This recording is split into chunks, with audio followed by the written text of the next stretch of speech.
Well, it's a real pleasure to be here. Thanks to Peter's family and to all of you for coming out. I'm a very strong believer in this award, and I think that I can say that I was a practitioner out in the field, oftentimes covering wars, and I was also an editor who sent people off to danger zones to get the story. And I think there's nothing more important than the message we can send to the winners here and to the future winners and the next generation that when they send those stories back, we will treat them with great care and respect and get the word out that we will not be intimidated from covering any spot on the globe because of danger, and that we will also take care of them and bring them back safely. I worked in Russia in the 1990s. I remember well the violence there. In those first years after the Soviet Union collapsed, the rule of law, so essential in a democracy, simply did not exist. Without enforceable laws, without functioning courts, disputes were settled with coercion and with violence. And I know it has now become fashionable to say that it was all Boris Yeltsin's fault, that Russia was chaos in the 1990s and things are better now. But the truth is that the fault was much, much deeper. Many people don't realize this, but in those very first years, all the laws of the Soviet Union were changed very gradually, and most of them were still on the books. One of those laws made entrepreneurship criminal. When the Soviet Union disappeared, there was the dawn of a new idea of freedom, of a new system. But there was really a lawless space. It took several years to pass a law just to govern how private companies should operate. Yeltsin certainly is to blame for some of this, for the failure to build a rule of law. But it's important to understand that this was an airless space, a vacuum. At first, it was the businessmen competing for the resources and the riches who were the victims of this vacuum. But soon it became the journalists too. And when I look down the list of journalists who have died in the line of duty, I see some who are my friends and sources in the 1990s. And two in particular stand out. Valery Ivanov was a courageous editor of a newspaper in Togliatti. Provided me and my researcher, Margaret Paxson, with a great deal of original and valuable material about the workings of Avtovaz, a huge auto factory there. Ivanov was gunned down on April 29th, 2002, outside his apartment building. His assailants have never been caught.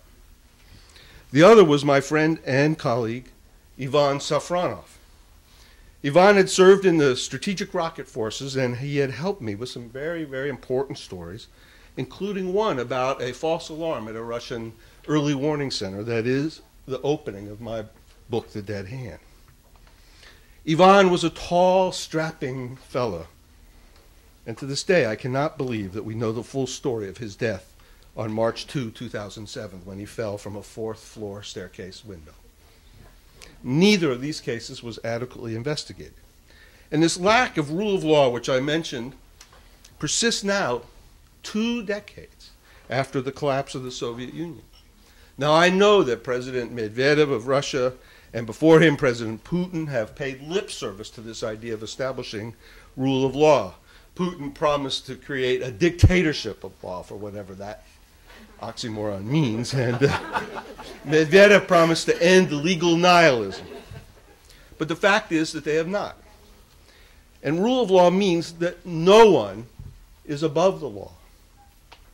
We see today some people still think they are above the law. We see it in the reaction to Ilya's recent article exposing the Moscow riot police and their methods. Ilya's investigations are a testament to the courage of all the journalists in Russia who work against such terrible odds. I can tell you from personal experience that this kind of work is not glamorous and it's not easy. There is a great deal of secrecy, constant threats, and coercion. And there must be days, Ilya, there must be times when you get up in the morning and ask yourself, is it really worth it? Why do this? Why go out every day and ask these hard, difficult questions and put yourself at risk? And I'm sure there are days when you must ask, if Russia has now been without rule of law for 2 decades of its post-Soviet history, what will the next 2 decades bring? If this is what Russia inherited after 7 decades of Soviet rule, after the end of the Cold War, was it really worth it, all this effort to end the Soviet system? I mean, will things ever change in Russia? So, Ilya, I want to say to you and to all of us, yes, it is worth it, and here's why. What the Soviet Union lacked was a functioning civil society. Civil society is the glue or the sinews that connect the rulers and the ruled in a society. In the Soviet Union, the Communist Party extinguished civil society. Every organization, any person who could be independent, there was no oxygen for them to function there. But now, since the Soviet collapse, there have been new green shoots of grass growing up. There has been a change. There is some oxygen. Russia today is not the Soviet Union. It's not an absolute dictatorship. Rather, it's at a crossroads. Yes, after communism, it didn't become a full democracy, and it's taken some step backwards in recent years. But I think we should not entirely despair about the press in Russia today.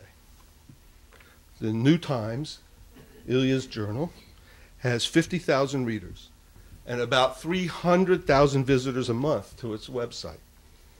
The magazine is distributed in all the major cities of Russia, and it winds up on the desk every week of Putin and Medvedev. In fact, there is a fair measure of press independence today in the non-government media, in print, in radio, in internet, and some television.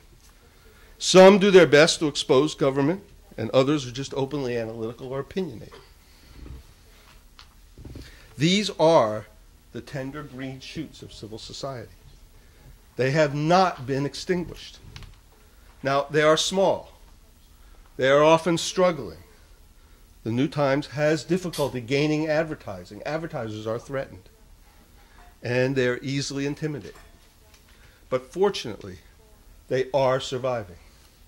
Meanwhile, the big media, such as state television, commands a huge audience. They're controlled by the state, and they don't make waves. And the small independent press makes waves. It's often ignored by the authorities. Scandals can be uncovered, but then no one reacts. The powers either ignore or intimidate the journalists. There is still no link, no glue, no sinews between the rulers and the ruled. But this, I must say to Ilya and to your generation, this is not the fault of journalism. It's bigger than journalism, much bigger. The rulers have sucked up this oxygen and failed to build a rule of law or civil society. And there's a certain unfortunate passivity among the Russian people. People are focused on personal freedoms and a standard of living. They don't often protest for the rights that all of us are here to celebrate tonight. My good friend Masha Littman, a journalist in Moscow, has written, "The atomization and passivity of Russian society makes matters worse. Even the advanced and critically minded audiences of alternative news outlets do not take action and do not seem to mind that the government keeps them from participating in national affairs." So this is not a healthy situation. It is not good to have rulers who are not accountable to the ruled. It is not good to have people who are indifferent to these kind of rulers. But the situation is not hopeless. When society changes, and I think it will change, they will need you, Ilya, and your generation. That is why you should get up every morning, eager to continue your work. To use some stale words from an earlier era, you are the vanguard. You are the pioneers. And I mean that. Everyone else will follow you. You need to be there for the day when civil society and rule of law will be firmly created and established. I can't tell you how long it will take. I was a young and idealistic visitor to Moscow 20 years ago, and I thought if only the Soviet Union collapsed, we would see the sunburst of freedom and democracy, and I'm a bit chastened now. But inevitably, I think the courage of your work will be a beacon to people and show them that something must be done. And society will catch up with you. So realize that your articles are part of making history in Russia. Perhaps a cliche, but you're making a new society too. You're building democracy, brick by yourself. And all around you it may seem like a dry desert, but you are the green shoots of grass. You're an example of what's gone right with Russia. Don't give up, and good luck.